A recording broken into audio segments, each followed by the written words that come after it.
Once every century, a golden mask is said to be hidden in the heart of the Igbo jungle, guarded by ancient spirits. When a young man named Chukwudi stumbles upon it, he unwittingly unleashes a curse that threatens his village. To break the curse, Chukwudi must journey into the realm of the gods, facing impossible trials. Will he save his people or doom them all? In the lush heart of Igbo land, nestled between hills and rivers, lay the village of Awoke. It was a place of peace, where crops grew tall and families thrived. The village had one rule above all: never disturb the ancient spirits of the jungle.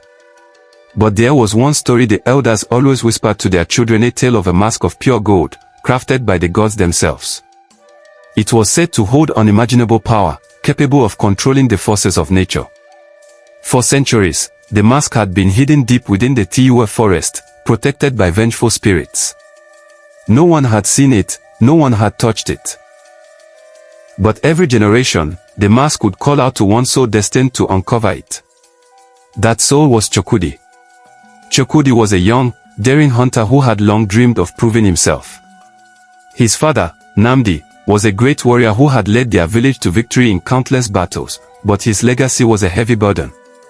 Chukwudi wanted to be remembered for something greater, something that would place his name beside the gods. One day, while hunting in the dense Tiwa forest, Chukwudi stumbled upon an ancient shrine. At its center lay a golden mask, glowing with an otherworldly light. His heart raised. This was the mask of legend. He had heard the elders speak of it in hushed voices, but he never imagined it was real. Driven by a mix of greed and curiosity, he took the mask. The moment his fingers brushed against it, the earth trembled. The sky darkened, and the jungle seemed to awaken. Trees groaned, animals howled, and a deep voice echoed through the forest. You have taken what was not yours. A curse now follows you. Chukwudi raced back to the village, heart pounding. He thought little of the warning, thinking it was just a trick of the forest spirits. But when he returned, the village was in chaos. The river that had once flowed calmly was now a raging torrent, flooding the fields. Crops began to wither, and a strange illness began to spread, striking the elders first. The villagers, fearing the wrath of the gods, turned on Chukwudi. You have brought doom upon us, they cried. The mask must be returned or the curse will destroy us all. Desperate to fix his mistake, Chukwudi sought out Ezin, the village's wise priestess. She revealed the truth about the golden mask. It was not just a symbol of power, it was a trap set by the gods. Whoever took it would awaken an ancient curse that could only be broken by journeying to the very heart of the Tiwa forest and offering a sacrifice to the gods. There was no time to waste. The curse was spreading fast. With the elders on the brink of death and the village in turmoil, Chukwudi decided to embark on a dangerous quest to return the mask. But first, Ezin warned him, you must prove your worth. The gods will test you through trials of fire, water, earth, and spirit. Fail, and you will lose everything. Succeed, and you may return what you have taken. The journey. Trial of fire. The first trial was in the heart of a volcanic mountain, where Chukwudi had to cross a chasm of fire. As he stepped onto the fiery path, the flames seemed to reach out for him, but he remembered his father's words, courage is not the absence of fear, but the will to face it. He used his hunting skills to leap across the flames, barely escaping the fire's wrath. He had passed the first test but just barely. Trial of water. Next, he had to cross the New River, which was said to be alive with spirits of the drowned. The river's currents were swift, and strange hands reached out from the water, trying to pull him under. As he struggled, he recalled a story from his childhood about the river god Olekan. With his knowledge of the river's currents, he calmed the waters, passing the trial with respect for the spirits. Trial of Earth.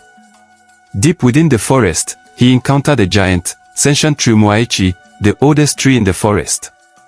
The tree tested his wisdom, asking riddles about the land and its people. Chukwudi answered with humility, remembering the lessons of the village elders. He proved that true strength came not from power, but from knowledge and respect for the world around him. Trial of spirit. Finally, Chukwudi reached the sacred clearing where the mask was to be returned. There, he faced the last trial, the trial of the spirit. The forest guardian, an ethereal being with the form of a man but the face of a jaguar, appeared. "What is your greatest fear?" it asked. Chukwudi, exhausted and broken by the trials, answered honestly, "To fail my village, to let my people suffer because of my foolishness." The guardian nodded, as if satisfied with his answer. "Your fear is your strength, for only by confronting your mistakes can you learn to rise above them." With that, Chukwudi placed the golden mask back upon the altar, offering himself as the sacrifice to break the curse. The return?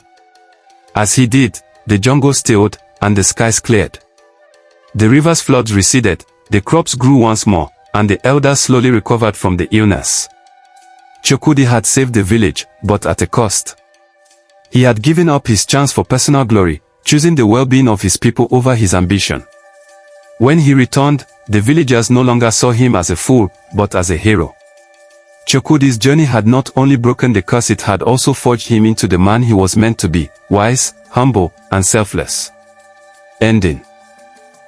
The elders of Awoke passed down the story of Chukwudi to every new generation, not as a tale of greed, but as a reminder of the power of humility, sacrifice, and respect for the gods and the forces of nature. And the golden mask. It was never seen again.